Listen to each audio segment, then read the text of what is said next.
বিএনপির ৪৭তম প্রতিষ্ঠা বার্ষিকীতে মহানগর মহিলা দলের উদ্যোগে পুষ্পস্তবক অর্পণ ও র্যালি অনুষ্ঠিত। বাংলাদেশ জাতীয়তাবাদী দল বিএনপির ৪৭তম প্রতিষ্ঠা বার্ষিকী উপলক্ষে চট্টগ্রাম মহানগর মহিলা দলের পক্ষ থেকে শহীদ প্রেসিডেন্ট জিয়াউর রহমানের প্রতিকৃতিতে পুষ্পস্তবক অর্পণ করা হয়েছে। শনিবার ১ সেপ্টেম্বর সকালে নগরের ২ নং গেটস্থ বিপ্লব উদ্যানে মহানগর মহিলা দলের যুগ্ম সাধারণ সম্পাদিকা কামরুন নাহার লিজার নেতৃত্বে এই পুষ্পস্তবক অর্পণ করা হয়। এই সময় সাংগঠনিক সম্পাদক তাসলিম আহমেদ লিমা, সহসভাপতি ফারহানা জসিম, মনোয়ারা বেগম হেনা, জহুরা বেগম সহ মহানগর মহিলা দলের অন্যান্য নেতৃবৃন্দ উপস্থিত ছিলেন।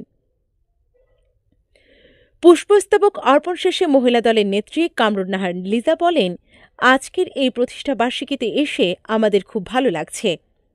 গত ১৭ বছর স্বৈরাচারী সরকারের দমন পীড়নের কারণে আমরা এই দিনটি সঠিকভাবে উদযাপন করতে পারিনি।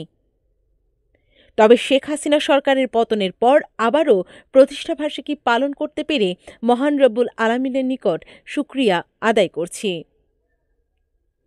আগামী ফেব্রুয়ারির জাতীয় নির্বাচনে বিএনপির ক্ষমতায় আসবে এবং সরকার গঠন করবে, এই বিশ্বাস আমাদের আছে।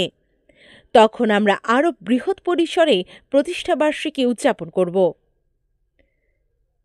এ সময় অন্যান্য নেত্রীরা বলেন, বিএনপি প্রতিষ্ঠা লগ্ন থেকেই দেশের গণতন্ত্র, মানুষের ভোটাধিকার ও স্বাধীনতার জন্য কাজ করে আসছে। সেই ধারাবাহিকতায় আগামী দিনের আন্দোলনেও তারা জনগণকে সঙ্গে নিয়ে রাজপথে থাকবে। এরপর মহিলা দলের নেতৃবৃন্দ একটি বিশাল মিছিল নিয়ে নগরীর কাজের দেউরিয়াস্থ আলমাস সিনেমা হলের সামনে সমাবেশে যোগ দেন। সমাবেশ শেষে প্রধান অতিথি আমির খসরু মাহমুদ চৌধুরীর নেতৃত্বে একটি বিশাল র্যালি বের হয়ে বিএনপির মহানগর কার্যালয়ের সামনে গিয়ে শেষ হয়।